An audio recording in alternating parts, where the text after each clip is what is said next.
ma arvan, et iga loomaomanik on vahel mõelnud, et miks tavalises toidupoes müüdav loomatoit on palju soodsam kui see, mida müüakse loomapoodides.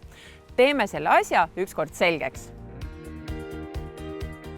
Iga loomaomanik teab, et ta saab oma koerale osta väga odavat toitu ja väga kallist toitu. Mis dikteerib loomatoidu hinna? See on väga põnev küsimus, sest et see tekitab ka hästi palju segadust nii tarbijate seas, kui olgem ausad paljude lemmikloomapoetöötajate seas. Soodsamad toidud tavaliselt on sellised väga niimoodi, et üks toit sobib kõigele printsiibil. Pakend hästi ilus, rõhk, et söödavus on super hea, kõik justkui olemas. Aga natuke petlik on see asi, sest et see sisu alati ei käi kokku sellega, mis see pakend lubab. Tooraine on natuke võib-olla odavam, retsept ei ole päris kindel ja see, kust tooraine võetakse, oleneb sellest, kus parasjagu odavam on. Nii et partiide raames võivad need toidud kõvasti erineda.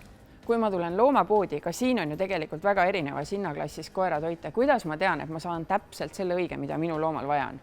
See on ka omaette väga suur väljakutse, sest et lähtuma peaks siiski lemmiku vajadustest, mitte nii palju sellest, mida omanik ise võib-olla väga arvab.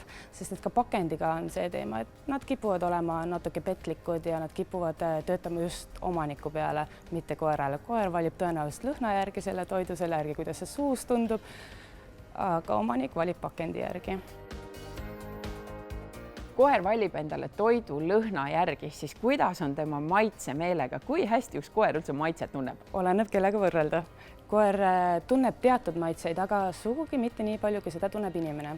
Koer orienteerub väga hästi just lõhna järgi ja seal suu tagakambris toimub neil keemiline reaktsioon lõhna, maitse komboga, mis annabki koerale selle tahte, kas süüa toitu või mitte.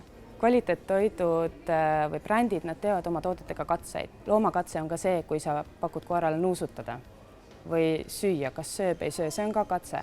Katse on ka see, kui sa mõõdad ära pärast selle väljaheite, selle uriini, mis sealt tuleb ja analüüsid seda, see on ka katse.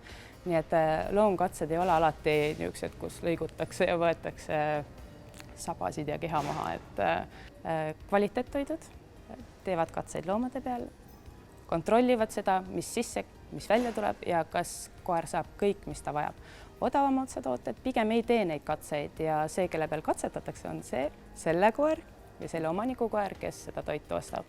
Samuti eristab väga tugevalt soodsam otsa toidust, et on igale eluetapile oma toit, suurt kasvu kutsikale oma toit, väikest kasvu koerale oma toit, igale ühele vastavalt nende vajadustele. Miks peaks tulema loomaomanik loomapoodi valima toitu, mitte võib-olla võtma sealt sööki, kus ta endale toitu ostab?